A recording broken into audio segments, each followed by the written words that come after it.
Hey guys, so I wanted to make a video to talk to you guys because I was just reading in one of my nursing forums that I follow, and this guy was commenting saying that all CNAs do is just wipe butts, and I have heard that so many times.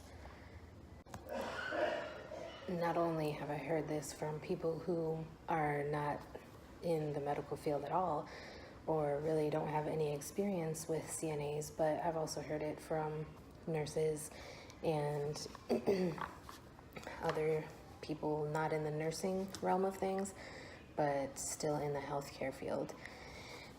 And there are a lot of things that we do that have nothing to do with bowel movements, nothing to do with pee, nothing to do with bodily fluids, and that is a call light, so I'll be right back.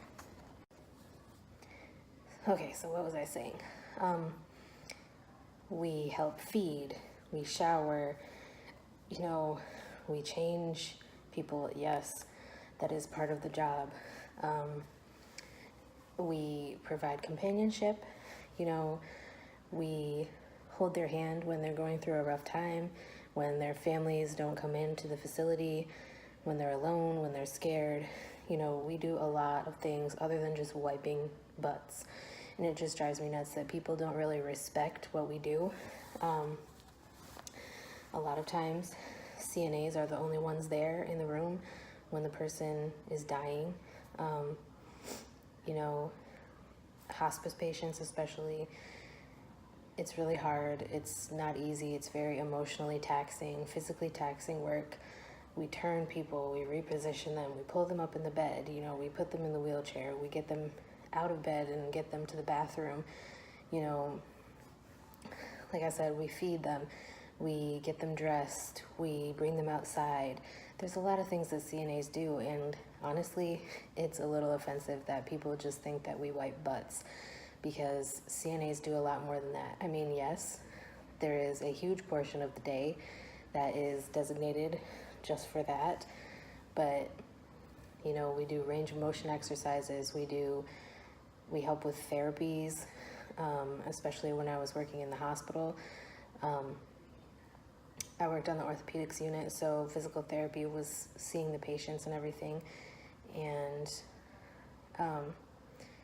we helped to make sure that they were up and walking, just sitting there talking to someone, spending time with them, making them happy, making them laugh. When you're alone and you're in a nursing facility, would you want to be alone and have nobody to talk to? I mean, it's just ridiculous. And it's not pretty, it's not glamorous, it's not a luxurious job by any means. You will get dirty, you will get nasty, but at the end of the day, I personally think that it's worth it. Just because, I'm going to be a nurse, but I feel like becoming a CNA first was one of the better decisions, because it gives me the opportunity to see how the nursing field is and prepare myself for when I'm actually a nurse. So, I don't know, I just find it offensive that people think all we do is wipe butts, because being a CNA is way more than that. We deal with being beaten up, being verbally and physically assaulted, bitten, slapped, punched, kicked, pushed, oftentimes by elderly dementia patients who may not seem like they have much strength behind them, but they definitely do. And, it's a lot. We do vitals, we check their weight. And honestly, this person in the forum brought up that CNAs who work in nursing homes have it harder than CNAs who work in the hospital, because he feels like in the hospital, CNAs aren't having to wipe butts and things like that. And that's not true at all. A lot of patients in the hospital actually come from nursing homes, because people who are in nursing homes are too sick to live on their own. So they already have health issues, and then when you add in different medication interactions and things like that, you are basically setting yourself up for further hospitalization. So a lot of times when you get people from a nursing home getting admitted to the hospital, you still have to provide all of the same care that they were getting in the nursing home, but you are in a hospital setting. So it's not really that CNAs in the hospital don't have to do that, because like I said, when you're getting somebody from the nursing home, they're still going to have those same limitations and going to need the same level of assistance.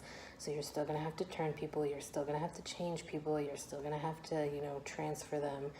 And if they use a bedside commode, if they use a bedpan, whatever, you still have to do it. You still have to bathe them, whether it's a bed bath or a shower. You're still helping. You're still feeding them, you know, if they need assistance with feeding. And it's just a lot. So, you know, whoever thinks that CNAs are just glorified butt wipers or glorified babysitters, because I've heard that one too, which sometimes you are, but that's more like if you're on a one-to-one type situation. But don't call me a butt wiper. I'm a CNA, student nurse, future nurse practitioner, and I don't appreciate being called a butt wiper, because I'm so much more than that.